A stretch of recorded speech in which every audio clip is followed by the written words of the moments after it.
Chief minister कौन है? शुक्रिया जी। उमर अब्दुल्ला बनेगा चीफ मिनिस्टर। डॉक्टर साहब चीफ मिनिस्टर कौन है? शुक्रिया जी। उमर अब्दुल्ला बनेगा चीफ मिनिस्टर।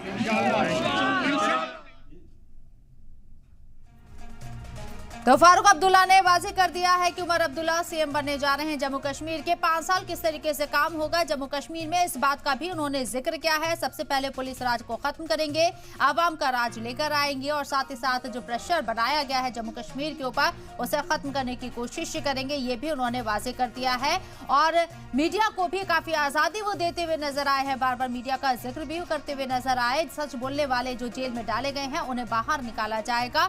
एनसी लगातार 370 का मुद्दा उठाती रही है, इसके साथ ही स्टेट हुड का भी मुद्दा यहां पर बनाया गया इसे। और अब क्योंकि सरकार बनाने के लिए एनसी नजर आ रही है, आगे बढ़ती हुई नजर आ रही है, उमर अब्दुल्ला यहां सीएम होंगे, ये भी वाज़ेह कर दिया गया है। जम्मू कश्मीर के सामने कई मसाइल होंगे इस वक्त, क्योंकि 370 का जो मुद्दा यहां एनसी ने उठाया था उसे किस तरीके से बहाल करने के लिए वो आगे बढ़ेगी, ये देखना होगा। हालांकि बीजेपी अच्छी खासी मेजॉरिटी लेकर आती हुई नजर आ रही है। क्योंकि पिछले मर्तबा अगर हम देखें 2014 में तो बीजेपी ने यहां पर सिर्फ 25 सीटें हासिल की थी, लेकिन इस मर्तबा 2 से 4 सीटों का इजाफा बीजेपी की सीटों में होता हुआ नजर आ रहा है, जो अब तक रुझान और नतीजे दिखा रही हैं उसके मुताबिक।